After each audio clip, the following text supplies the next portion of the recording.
இந்தியாவில் தேசியத்தின் எழுச்சி. காந்தியடிகள் தென்னாப்பிரிக்காவிலிருந்து எந்த ஆண்டு இந்தியா திரும்பினார்? 1915, அதாவது ஜனவரி 9, 1915. இந்தியாவில் ஆங்கில கல்வி எந்த ஆண்டு அறிமுகம் செய்யப்பட்டது? 1835. மாறுபட்ட ஒன்றை தேர்வு செய்க. அரவிந்த் கோஷ். சுயராஜ்யம் எனது பிறப்புரிமை, அதை அடைந்தே தீருவேன் என கூறியவர் பாலகங்காதர திலகர்.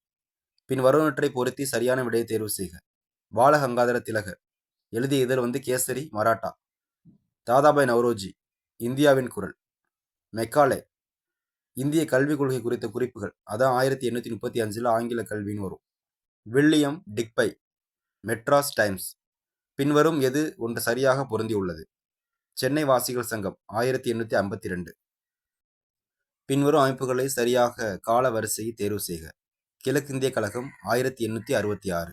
சென்னை மாகாண சபை 1884. சென்னை வாசிகள் சங்கம் 1852. இந்திய சங்கம் 1865. சரியான விடை சி ஆப்ஷன். இந்திய தேசிய காங்கிரஸை நிறுவியவர் ஏஓ கியூம், ஆலன் விக்டோ கியூம். இந்திய தேசிய காங்கிரசின் முதல் தலைவர் WG பானர்ஜி. இந்தியாவின் முதுபெரும் மனிதன் என அழைக்கப்படுபவர் தாதாபாய் நவ்ரோஜி. வறுமையும் பிரிட்டனுக்கு ஒவ்வாத இந்திய ஆட்சியும், புரவர்டி அண்ட் அன்பிரிட்டிஷ் ரூல் இன் இந்தியா என்ற நூலை எழுதியவர் தாதாபாய் நவ்ரோஜி. மீண்டும் சந்திப்போம் மற்றொரு வீடியோவில். நன்றி தோழா.